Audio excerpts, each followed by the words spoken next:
जैन साथियों, उत्तर प्रदेश की मतदाता सूची का आंकड़ा सामने आ गया है और करीब करीब 2 करोड़ 90 लाख वोट मतदाता सूची से काटे गए हैं।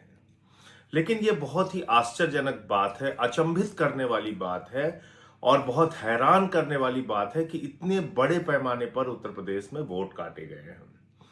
राज्य निर्वाचन आयोग यानी कि जो ग्रामीण क्षेत्रों में चुनाव कराता है, बीडीसी के, जिला पंचायत सदस्य के और ग्राम प्रधानों के चुनाव जो कराता है, उसने एक सूची तैयार की जिसमें कहा कि उत्तर प्रदेश में 12 करोड़ 70 लाख वोट है। ध्यान से सुनिएगा, वो लिस्ट इसी साल में तैयार हुई है, दिसंबर के महीने में जारी हुई है और उस लिस्ट में राज्य निर्वाचन आयोग ने, यानी कि जो ग्रामीण चुनाव कराए जाते हैं जिला पंचायत प्रधान और बीडीसी के, उसमें राज्य निर्वाचन आयोग ने कहा कि उत्तर प्रदेश में ग्रामीण क्षेत्रों के मतदाताओं की संख्या है 12 करोड़ 70 लाख। अब एसआईआर कराया गया प्रधानमंत्री नरेंद्र मोदी जी के निर्देश पर। चुनाव आयोग के जो मुखिया हैं ज्ञानेश कुमार, जिनको मैं ज्ञानेश कुमार कहता हूं, उनके नेतृत्व में, उनकी अगुवाई में, और वो जो एसआईआर कराया गया पूरे उत्तर प्रदेश में, उसमें शहरी और ग्रामीण दोनों मतदाताओं का गहन पुनरीक्षण यानी कि एसआईआर कराया गया। और उसके बाद आज जो सूची जारी की गई है उसमें कहा गया है कि पूरे उत्तर प्रदेश में 12 करोड़ 55 लाख वोट है। समझ सकते हैं कितना बड़ा मजाक हो रहा है उत्तर प्रदेश के साथ। दिसंबर में ही राज्य निर्वाचन आयोग ने ग्रामीण मतदाताओं की सूची जारी की, उसमें कहा 12 करोड़ 70 लाख वोट हैं। और 6 जनवरी को ग्रामीण और शहरी दोनों मतदाताओं की सूची एसआईआर के बाद जारी कराई मोदी जी के भक्त ज्ञानेश कुमार जी ने और योगी जी ने जो मिलकर एसआईआर चलवाया था। उसमें अब वो कह रहे हैं कि 12 करोड़ 55 लाख वोट हैं। करीब करीब 4 करोड़ शहरी मतदाता कहां चले गए? कैसे उनके नाम जोड़े जाएंगे? जो कैटेगरी बनाई गई है उसमें कहा गया है कि 25 लाख वोट ऐसे हैं जिनके 2 जगह पे नाम है।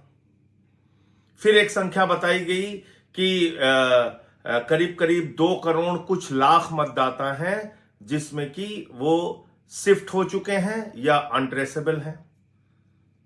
फिर कुछ लाख संख्या बताई गई, लगभग 45-46 लाख संख्या बताई गई कि वो उनकी मृत्यु हो चुकी है। अब आपने जो कहा कि शिफ्टेड की कैटेगरी में और अनट्रेसेबल की कैटेगरी में, यानी कि वो लोग जो लोग उत्तर प्रदेश से बाहर चले गए हैं उनकी संख्या, या फिर वो लोग जो आपके बीएलओज गए और मिले नहीं, जो आपके बीएलओज गए और मिले नहीं, जो आपके अधिकारी गए और मिले नहीं, ऐसी संख्या आपने बता दी करीब करीब 2 करोड़ 17 लाख के आसपास। 2 करोड़ से ऊपर की संख्या आपने बता दी। तो मुझे बड़ी हैरानी है कि आप इस चीज को कैसे तय कर रहे हैं। करीब 84 लाख मतदाता आपने बता दिया कि आपको मिले ही नहीं उत्तर प्रदेश में। आपके लोग घर घर गए और वो अनट्रेसेबल हैं। जानते हैं ये क्या हुआ है?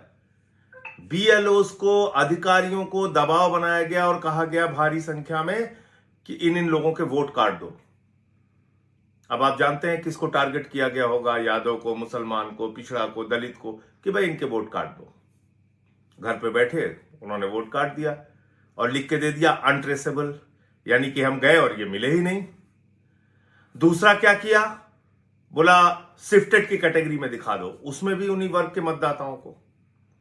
और क्या किया कि भाई इनका लड़का वहां चला गया, इनके पिताजी वहां चले गए, ऐसे ऐसे करके 1 करोड़ 25 लाख के आसपास वो मतदाता आपने दिखा दिया।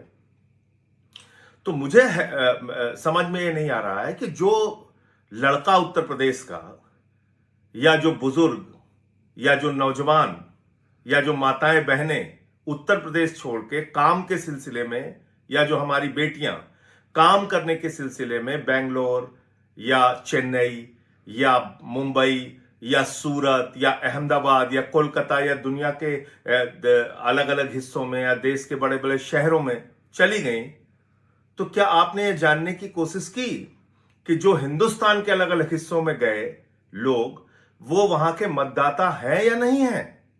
अगर मान लीजिए कोई उत्तर प्रदेश का आदमी मुंबई चला गया और मुंबई में भी वो मतदाता नहीं बना और उत्तर प्रदेश में आपने नाम काट दिया, तो उसके मताधिकार का क्या होगा? लोकतंत्र में उसके सबसे बड़ी ताकत का क्या होगा?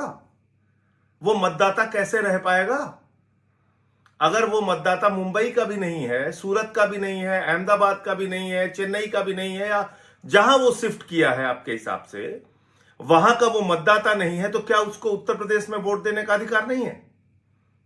आपने ये जानने की कोशिश की और अभी आपने एक तुगलकी फरमान जारी कर दिया कि 1 महीने में सारे लोग अपना वोट बनवा लीजिए। 3-4 करोड़ लोग, और जितने कागजात आपने शर्तों में लगाए हैं, 12 कागजात 13 कागजात, वो कागजात 1 महीने में कहां से बनवा लेंगे? हाई स्कूल का सर्टिफिकेट आप मांग रहे हो, आप पासपोर्ट मांग रहे हैं, आप जमीन के कागज मांग रहे हैं, आप जन्म के प्रमाण पत्र मांग रहे हैं। आप मुझे बताइए, एक अनपढ़ व्यक्ति वो हाई स्कूल का सर्टिफिकेट कहां से लाके देगा? एक मजदूर व्यक्ति जिसके पास जमीन नहीं है, वो जमीन के कागजात कहां से लाके देगा? वो पासपोर्ट कहां से लाके देगा? ये सारी जो आपकी शर्तें हैं वो कहां से पूरी करेगा? इसका मतलब तो आपने तय कर लिया है किन किन लोगों के नाम उड़ाना है। आपने उड़ा दिया नाम, करोड़ों की संख्या में उत्तर प्रदेश के लोगों का नाम आपने उड़ा दिया, और आपका तुगलकी फरमान अब आ गया कि 1 महीने में सारे कागज दिखाओ, नहीं तो फिर आपके नाम नहीं जुड़ पाएंगे।